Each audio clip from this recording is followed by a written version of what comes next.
Hola amigos de Netamex Noticias, gracias por acompañarme con otra nota más. Hoy 6 de mayo del 2025, pues ya no hay vuelta atrás. La presidenta Claudia Sheinbaum lo acaba de anunciar, que ya tiene listas las leyes secundarias al Poder Judicial, listas para enviarlas al Senado y a la Cámara de Diputados. Y este 1 de junio va a ser histórico sobre la elección judicial, porque con Ernesto Zedillo se decidía una persona. Hoy decide el pueblo de México, afirmó la presidenta de México. Deja la manita arriba para que más mexicanos se enteren de esta noticia. A continuación con el video. Presidenta, buenos días. Elizabeth Robles, de Canal del Congreso. Preguntarle sobre este tema de vivienda, Presidenta, a pesar de ya los múltiples beneficios que se ha ofrecido, ¿tiene pensado enviar nuevamente la iniciativa en materia precisamente de vivienda? Ya se aprobó, es que me quedé pensando cuál iniciativa. Ya se aprobó, o sea, son dos iniciativas que se enviaron. Una que se envió, que fue aprobada, o tres. Una es la reforma constitucional para reconocer a la vivienda como un derecho. Dos, la reforma a la ley del Infonavit, que ya fue aprobada desde enero de este año, y ahí se faculta al Infonavit para que pueda tener una empresa constructora y cambió la estructura del Infonavit para evitar estos actos que se presentaron en el pasado. Más en la ley ya se había condonado, o bueno, apoyado a 2 millones de derechohabientes, de trabajadoras y trabajadores con deudas del Infonavit, y con la ley se atiende a otros 2 millones que se les están disminuyendo sus deudas, congelando, etcétera, porque era una injusticia como fueron hechas. Entonces, la ley del Infonavit ya se pasó, ya se hicieron los cambios y eso nos está permitiendo acelerar la vivienda, porque ya no solo es el crédito a la vivienda, sino la construcción de viviendas y particularmente, esto es muy importante, para las y los trabajadores que ganan entre 1 y 2 salarios mínimos.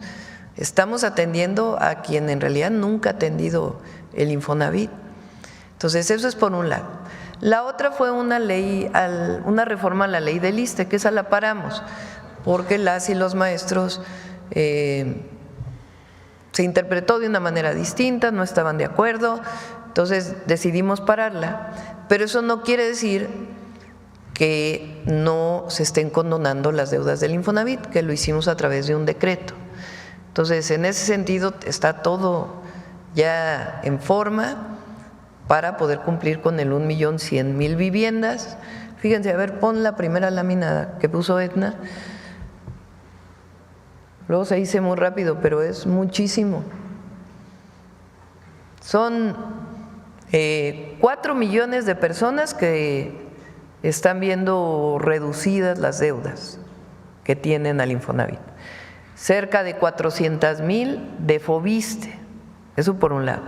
Por otro lado, se van a construir 1.100.000 viviendas y además son 1.550.000 viviendas de mejoramiento de vivienda, de créditos de mejoramiento de vivienda que da la CONAVI, que da el Infonavit, y al mismo tiempo 1.550.000 de créditos, porque el Infonavit sigue dando créditos, además del 1.100.000 viviendas. Entonces, estamos hablando de 2.650.000 acciones de vivienda en el sexenio. 2.650.000 acciones de vivienda. Y además 1 millón de escrituras, que es la meta en todo el país. Entonces, o sea, ya está todo lo normativo para que todo esto sea una realidad, y tan es así que prácticamente ya inició la construcción de viviendas en cerca de 20, ¿cuántos estados? Va a iniciar este año, este mes y el próximo ya en las 32 entidades de la República. Presidenta, en otros asuntos que atañen al Congreso, quisiera preguntarle cuál es su balance al término de este segundo periodo ordinario de sesiones de ambas cámaras. Pues muy importante la cantidad de leyes que se aprobaron. Vamos a presentarlas en la próxima semana. Desde septiembre de este Congreso, cuántas reformas constitucionales se han aprobado y cuántas leyes se han aprobado es una cantidad muy importante. Han estado trabajando muy bien, la verdad, todos los diputados y diputadas, senadores y senadoras. Presidenta, hablando de la presentación de iniciativas, usted nos comentó hace un par de semanas que a mediados de mayo iba a enviar esta propuesta de leyes secundarias para el Poder Judicial. En este paquete de leyes secundarias, la Consejería está considerando presentar alguna modificación constitucional. Esto después de que el coordinador Ricardo Monreal precisara que hay un error en cuanto a la conformación del presidente o presidenta de quien asumirá la Suprema Corte en septiembre. ¿Se está considerando también alguna modificación de este tipo? No, estamos planteando, hasta ahora no, se tendría que revisar en todo caso, pero no. Derivado de la reforma al Poder Judicial, porque la reforma al Poder Judicial tiene que ver con la elección, pero tiene que ver también con otros temas, como por ejemplo la reducción de tiempos para resolver juicios.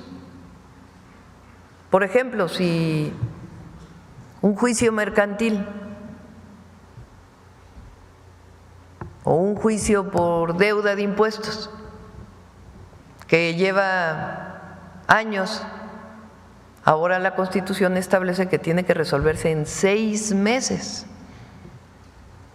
Entonces, para resolverse en 6 meses, pues hay que cambiar muchas leyes secundarias para que los procedimientos judiciales sean más expeditos. Entonces, tiene que ver con esto y otros temas que están vinculados con la reforma al Poder Judicial. Entonces, todas esas leyes se presentan a mediados de este mes, mediados de mayo, con el objetivo de que haya sesión extraordinaria del Congreso. Hay varias leyes pendientes, están las de la reforma al Poder Judicial, todas las leyes secundarias, está la ley del IFETEL, que va a haber parlamento abierto, ya lo decidió el Senado, está la ley del organismo antimonopolio, que sustituye a la COFECE. Están pendientes también leyes que tienen que ver con la seguridad, varias leyes relacionadas con la Guardia Nacional y leyes relacionadas con el Sistema Nacional de Inteligencia e Investigación y el Secretariado de Seguridad Pública. Entonces son varias leyes y estamos pidiendo en su momento, ya cuando se envíen las del Poder Judicial, pues un periodo extraordinario para que puedan ser aprobadas todas estas leyes, o en su caso, con su modificación que establezca el propio Congreso.